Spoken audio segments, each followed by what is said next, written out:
অজান কন্যা হৈ এই অজান্তি মূলকৰ যুৱকেজনক নিজৰ কোঠালিত বাৰু কমুৱাই ৰাখিব লাগেনে? অকল সেয়াই জানো সেই চিত্ৰলেখা নামৰ লচপচিজনীৰ বুদ্ধিত উষাইদেউ আৰু কুমাৰৰ মাজত গন্ধৰ্ব পথেৰে বিবাহ কৰাই একেবাৰে নমস্কাৰ। কৃষ্ণ কৃষ্ণ কৃষ্ণ কৃষ্ণ।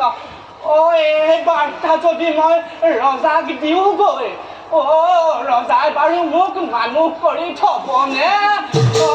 যদি নিদিওঁ তেতিয়াও কোনো সোধাই নেৰে। কি কৰোঁ এতিয়া?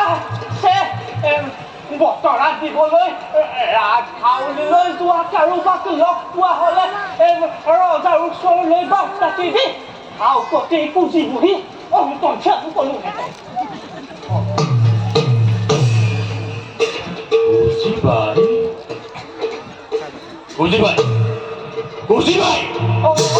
এই স্থানত তুমি কি কৰিছা?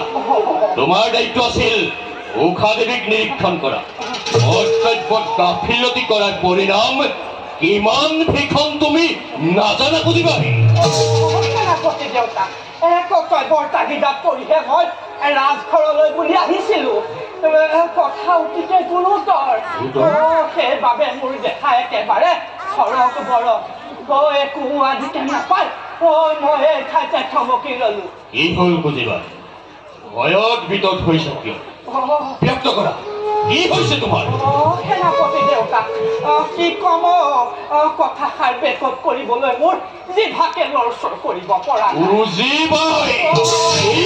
ব্যক্ত কৰা, নহলে সেনাপতি দেউতা খং নকৰিবচোন। আপোনাৰ ভয়ত যদি মোৰ প্ৰাণবায়ু ওলাই যায় আপুনিচোন গমকে নাপাব।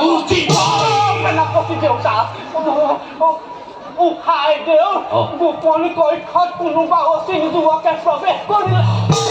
সেই চিত্ৰলেখাৰ সহায়ত উষা দেৱী আৰু সেই অচিন যুৱকৰ মাজত গন্ধৰ্ব বিবাহ সম্পন্ন হ'ল।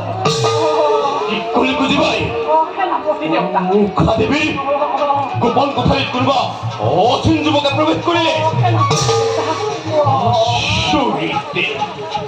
অতি আচৰিত।